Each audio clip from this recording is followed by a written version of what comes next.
Pimples, acne, scars आना mostly हमारी गलतियों की वजह से होता है।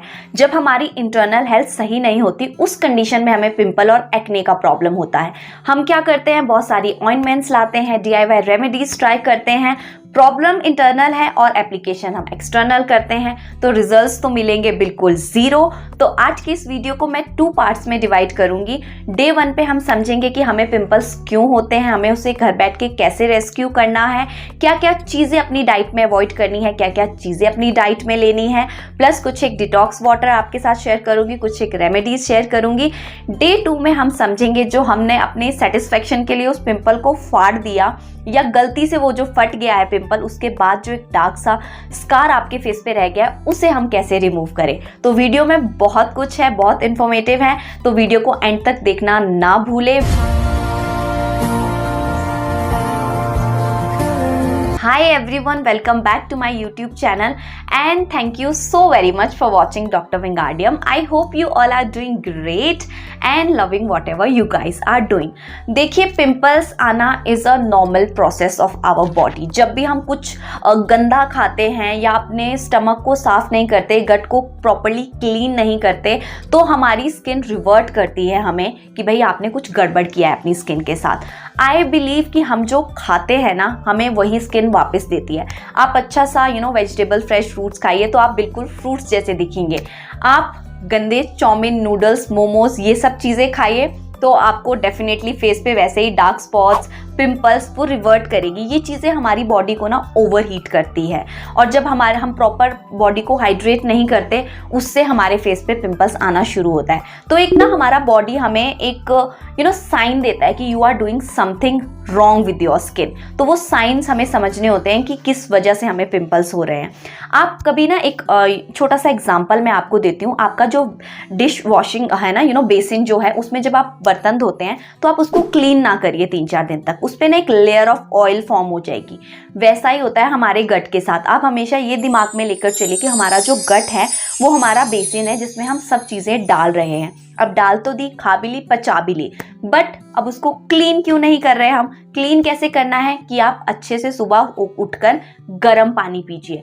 पर समर्स में गर्म पानी, देखिए बाहर का और बॉडी का दोनों का टेम्परेचर जब बैलेंस होगा ना, आपको ऑटोमेटिकली गर्मी लगना कम हो जाएगा। आप ये ट्राई करके देखिए। और ये जो मैं आपके साथ डाइट और रूटीन फॉलो कर रही हूँ ना, ये आपको 7 to 15 डेज तक अपने लिए फॉलो करना है। और उसके बाद अगर रिजल्ट्स नहीं मिले ना, तो कमेंट सेक्शन ओपन ही रहता है, आप यहाँ आकर ज़रूर बताइएगा, और रिजल्ट्स मिले तो भी यहाँ आकर ज़रूर बताइएगा।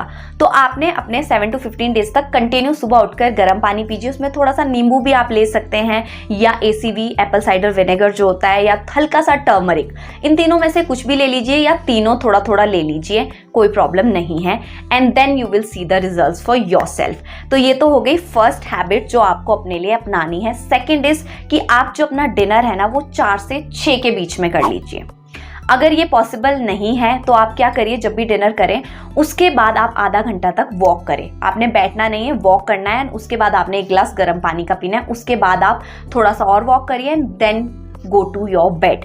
बट सबसे बेस्ट एक ही तरीका है कि आप 4 से 6 के बीच अपना डिनर कर लीजिए। रात को अगर थोड़ी भूख लगती है, थोड़ा बहुत सूप पी लीजिए, थोड़ा बहुत कोई फ्रूट खा लीजिए। उसके अलावा आप कुछ नहीं करेंगे 15 दिनों तक अगले। अगर आप कंटिन्यूटी में जिस तरह से मैं बोल रही हूँ अगर ये फॉलो करते हैं, उसके बाद एक्ने कम नहीं होगा ना, तो चैनल को अनसब्सक्राइब कर दीजिए, और जो भी आपके मन में आता है वो कमेंट सेक्शन में आकर लिख दीजिए। सो थर्ड इज कि आपको शुगर कंजप्शन और पैकेज फ्रूट जो होता है ना, चिप्स आप खाते हैं, जो भी पैकेज फ्रूट है, ब्रेड हो गया, कुछ भी मार्केट बेस्ड कुछ भी नहीं खाना अगले 15 दिनों तक। शुगर कंजप्शन बिल्कुल बंद कर दीजिए। आप बस ये 3 चीज़ें ना एक बार ट्राई करके देखिए। यार 15 दिन की बात है, 15 दिन तो ऐसे ही निकल जाएंगे। उसके बाद जो मैं अभी रेमेडी बता रही हूँ, एक डिटॉक्स वाटर आपको बता रही हूँ, जो आप डिटॉक्स वाटर भी कह सकते हो, आप पूरा दिन भी इसको पी सकते हो, कोई प्रॉब्लम नहीं है, आपकी कैपेसिटी पे डिपेंड करता है। तो ये अगर आप अपने लिए करेंगे ना, तो आपको 110% रिजल्ट्स मिलेंगे। बट आपको इसको फॉलो अप ऐसे ही करना पड़ेगा जिस तरह से मैं बता रही हूँ। सो चलिए, ये 3 चीज़ें थी, बहुत छोटी सी नॉर्मल सी चीज़ें जो आप अपने लिए करेंगे। उसके बाद अभी बात करते हैं रेमेडी की, कि क्या आपको अपने लिए रेमेडी करनी है जिससे आपके एक्ने जो एक्सटर्नली भी है वो भी थोड़े कम हो जाएंगे। आज की रेमेडी बताने से पहले मैं आपके साथ शेयर करूंगी एक ड्रिंक जो आपकी इंटरनल बॉडी हीट को कम करेगा, आपके बॉडी में जितने भी टॉक्सिन्स हैं उनको रिलीज़ करेगा, आपके पिगमेंटेशन, रिंकल्स और स्किन पे आने वाले एक्ने को कम करेगा। कैसे, वो आगे चल के आपको पता चलेगा। इसका जो हमारा फर्स्ट मेन इंग्रेडिएंट है वो है गोंद। इसको गोंद कतीरा भी बोलते हैं। ये दो तरह का होता है, एक नॉर्मल गोंद होता है, एक गोंद कतीरा होता है। जो गोंद कतीरा है उसका आपने यूज़ करना है, वो वाइट डल डायमंड की तरह दिखता है। आपने ये 2 टुकड़े ले लेने हैं और इसको ओवरनाइट सोक करके रख देना है पानी में। नेक्स्ट मॉर्निंग ये थोड़ा स्नोई सा आपको दिखेगा। इसको काटने पीटने की आपको कोई ज़रूरत नहीं है, नॉर्मल ये टूट जाता है छोटे छोटे पीसीज में। एंड जो नॉर्मल गोंद होता है वो थोड़ा सा गोल्डन कलर का दिखता है, उसके हम विंटर्स में लड्डू बनाते हैं। आपने मोस्टली ये गोंद कतीरा शिकंजीज या खीर या फिर पुडिंग्स जो होती है ना उसमें पिया होगा और खाया होगा मोस्टली। ये क्या करता है, हमारी बॉडी को ठंडा करता है, लेकिन अगर आप इसे प्रॉपर अमाउंट में नहीं लेंगे ना तो समटाइम्स ये हमारे इंटेस्टाइन के साथ भी चिपक सकता है। जिनको अस्थमा है वो इसे अपने लिए बिल्कुल यूज़ नहीं करेंगे। जिनको रात में नींद नहीं आती वो अपने मिल्क में 1 चम्मच इसको ऐड करेंगे। दैट मीन्स कि आपको बस 1 चम्मच पर डे इसका लेना है, उससे ज़्यादा इसका कंजप्शन नहीं करना है। यहाँ पे मैंने क्या कर लिया था, पुदीना ग्राइंड कर लिया था, पानी लिया, पानी में पुदीना डाला, गोंद कतीरा का 1 चम्मच डाला एंड लेमन स्क्वीज़ किया बस। और उसमें थोड़ा सा आप चुटकी भर नमक, अगर आपको पसंद है, नहीं पसंद है तो भी कोई प्रॉब्लम नहीं, आप इसमें थोड़ा सा बिल्कुल नींबू डाल ले, हल्का सा नमक डाल ले और ये आपका शिकंजी रेडी है। पूरा वीक आपको, जैसा कि मैंने कहा कि 15 दिनों तक बिल्कुल भी मीठा नहीं यूज़ करेंगे तो आपको बहुत अच्छे रिजल्ट्स मिलेंगे। You can not believe me कि जो हम 1 चम्मच ऑफ स्पून भी पर डे चीनी का कंजप्शन करते हैं ना, वो हमारी बॉडी के कोलेजन को ब्रेक डाउन करता है, जो ऑलमोस्ट 1 हफ्ते में हमारी बॉडी बनाती है। तो इतना इतना डेंजरस है हमारे लिए शुगर। ठीक है, कभी कभी आपको क्रेविंग हो गई तो थोड़ा बहुत खा लो, ऐसा नहीं है कि बिल्कुल अपनी क्रेविंग को ही मार देना है, बट उतना ही खाओ जितना मतलब आप बस थोड़ा सा ऐसे अपने आप को सेटिस्फाइड नहीं करना है ये सब चीज़ें खा के। हल्का सा खाओ कि आपकी क्रेविंग बस नॉर्मल हो जाए। तो ये आपका ड्रिंक बन गया। आप इसको मॉर्निंग में अपने ब्रेकफास्ट के बाद ले लीजिए, दिन में ले लीजिए, जब भी आपके पास टाइम है आप इसको बनाइए, पीजिए एंड ट्रस्ट मी, ये इतना अच्छा ड्रिंक आपको लगेगा ना, लाइक कि आप खुद देखेंगे कि आपको उतना जितना पसीना फेस पे आता था ना वो आना कम हो गया है। आपकी जो स्किन है वो नेचुरली ग्लो कर रही है, आपके जो पिंपल्स हैं वो धीरे धीरे सिकुड़ रहे हैं, उसमें जो पस पड़ गया है वो धीरे धीरे कम होने लगा है। तो चलिए अब बात करते हैं आज की रेमेडी के बारे में। कुछ भी बहुत सुपर डिफरेंट रेमेडी नहीं है, बहुत ही एक बेसिक सी रेमेडी है जिसके लिए मैं यूज़ कर रही हूँ ऑरेंज पील पाउडर, और ये मेन इंग्रेडिएंट है हमारा, इसके बिना कोई काम नहीं चलने वाला। नॉर्मली अगर आपके पास ये नहीं है तो आप मार्केट से भी ख़रीद सकते हैं। मार्केट से नहीं ख़रीदना है, आप 2 ऑरेंजेस ले आइए, उसके पील्स निकालिए, उसको ग्राइंड कर लीजिए। उसके बाद उसको नॉर्मल एयर ड्राई होने दीजिए। जब वो 2 से 3 दिन में ड्राई हो जाए उसको फिर से ग्राइंड कर लीजिए, आपके पास बहुत ही अच्छा फाइन सा पाउडर आ जाएगा। उसके बाद मैंने यहाँ पर सबसे पहले लिया है बेसन, नॉर्मल जो भी घर पे आप खाते हैं, कड़ी जिससे बनाते हैं। उसके बाद लिया है ऑरेंज पील एंड थर्ड मैंने लिया है वाइल्ड टर्मरिक। उसमें आप नॉर्मल किचन हल्दी का भी यूज़ कर सकते हैं, बट एज आई मेंशन पहले भी कि अगर आप वाइल्ड टर्मरिक ले लेते हैं ना तो आपका ये इन्वेस्टमेंट हो जाएगा फॉर लाइफ लॉन्ग, और आपको इससे इतना प्यार हो जाएगा ना कि आप हर एक अपने मास्क में वाइल्ड टर्मरिक का यूज़ करेंगे। अब देखिए, वाइल्ड टर्मरिक तो बेस्ट है जिनको एक्ने या पिगमेंटेशन है, क्योंकि ये हमारी स्किन की इन्फ्लेमेशन को कम करती है, हमारी स्किन को इंटरनली हील करती है। और ऑरेंज पील हम यहाँ पर इसलिए यूज़ कर रहे हैं, एज आई मेंशन कि ऑरेंज पील मैंडेटरी है। क्यों? क्योंकि देखिए, अब जिनको एक्ने है वो अपने फेस पे लेमन, टोमेटो जूस ये सब चीज़ें नहीं लगा सकते क्योंकि स्किन लिटरली जलती है। तो एंटीऑक्सीडेंट्स कैसे मिलेंगे? वो मिल सकते हैं ग्रीन टी या फिर ऑरेंज पील से। तो इसलिए मैंने कहा था ऑरेंज पील मैंडेटरी है।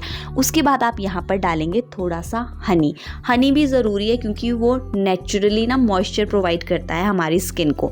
एंड हम क्या सोचते हैं ना कि अभी हमें एक्ने है, हमारी स्किन बहुत ऑयली है, तो हमें तो मॉइस्चर की ज़रूरत नहीं, हम मॉइस्चराइज़र लगाएंगे तो हमारी स्किन और ज़्यादा इरिटेट हो जाएगी। ऐसा नहीं होता है। आपको एक्ने है, आपको कोई भी प्रॉब्लम है, आपको अपनी स्किन को कम्प्लीटली हाइड्रेट ज़रूर रखना है।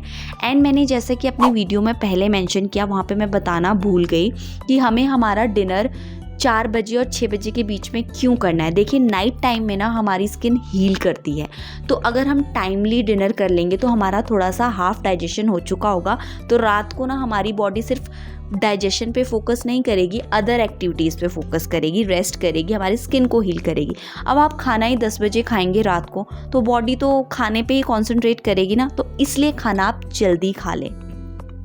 इस मास्क को बनाकर आप स्टोर करके भी रख सकते हैं, लाइक 1 वीक का बना लीजिए अगर आपके पास टाइम नहीं है, और अगर आपको रेगुलर डेज़ में बनाना है तो आप रेगुलर डेज़ में भी बना सकते हैं। अब मैंने इसमें थोड़ा सा लेमन ऐड किया है क्योंकि एज़ यू कैन सी कि मेरे को कोई एक्ने का प्रॉब्लम नहीं है, मुझे थोड़ा सा सन टैनिंग था, इसलिए मैंने इसमें थोड़ा सा लेमन ऐड कर लिया। लेकिन जिनकी एक्ने प्रोन या पिंपल्स वाली स्किन है वो तो बिल्कुल टमाटो, पोटैटो और लेमन जूस, इन चीज़ों से बहुत ज़्यादा दूर रहेंगे क्योंकि वो स्किन को और ज़्यादा इन्फ्लेम कर सकते हैं, आपकी स्किन और ज़्यादा इरिटेट हो सकती है। ये फेस मास्क आप रेगुलर बेसिस पे लगाइए एवरी नाइट। जब भी आप घर आते हैं, फेस वॉश आप बिल्कुल यूज़ नहीं करेंगे। अगर फिर भी आप करना चाहते हैं तो सैलिसिलिक बेस्ड कोई भी नॉर्मल फेस वॉश ले लीजिए, जैसे सेटाफिल हो गया। Cetaphil is very good cleanser, इतना माइल्ड है ना फेस पे, I can not even explain you. वो सबसे बेस्ट है अगर आपको एक्ने प्रोन स्किन है। कोई भी ऑइंटमेंट्स आप जस्ट बिकॉज किसी इन्फ्लुएंसर ने कही है, क्योंकि अभी ऐसा हो गया है ना कि इन्फ्लुएंसर्स ने 2-4 केमिस्ट्री टर्म्स सीख ली है या वर्ड्स सीख लिए हैं, और वो इतने बड़े बड़े वर्ड्स बोलते हैं और सामने वाले को लगता है कि यार इससे तो सब पता है। देखिए ऐसा नहीं होता है, वो कुछ भी कहते हैं, हम कुछ भी सुन के बस लगा लेते हैं। हर प्रॉब्लम का सॉल्यूशन सिर्फ नाइसिनामाइड नहीं होता। आपने मोस्ट ऑफ द इन्फ्लुएंसर्स को मैंने बोलते हुए सुना है कि ओपन पोर्स के लिए भी नाइसिनामाइड, पिगमेंटेशन के लिए भी नाइसिनामाइड, ऐसा नहीं होता है। तो बस यूज़ योर ब्रेन एंड ऐसे ही हर कुछ मत लगाइए अपने फेस पे। जितने भी सीजनल फ्रूट्स हैं आजकल उनको अपनी मील में ज़रूर ऐड करिए, जैसे कि मस्क मेलन हो गया, वाटरमेलन हो गया, मार्केट में बहुत इजीली मिल जाते हैं और ये हमारी बॉडी में वाटर की कमी पूरा करते हैं। तो अगर आप पानी नहीं भी पी पा रहे दिन में तो मेक श्योर करिए कि आप 1 बोल ऑफ मस्क मेलन या वाटरमेलन खाएं एंड अपनी बॉडी को कम्प्लीटली हाइड्रेट रखें, खूब सारा पानी पीजिए। That's it for today's video. I hope you liked it. But आपको ये रूटीन अपने लिए exactly ऐसे ही फॉलो करना है जैसे मैं बता रही हूँ।